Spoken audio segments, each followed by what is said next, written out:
CTR is one of the most important metrics for understanding how or when a video does well. You need to understand that you're going to have an average range. And what tends to happen is when you actually produce a video, you get a feedback. Now, what that feedback is going to do, it's going to show you your impressions and click-through rate.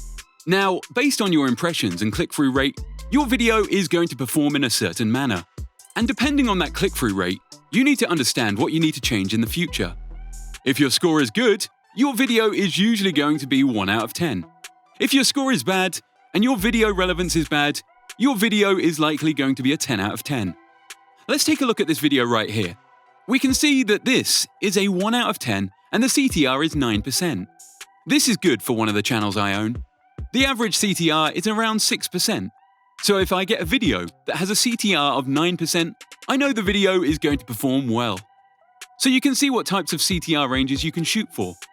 Once you start to produce a bunch of videos with a certain type of thumbnail style, you can then begin to adjust different things to see whether or not certain things impact your CTR.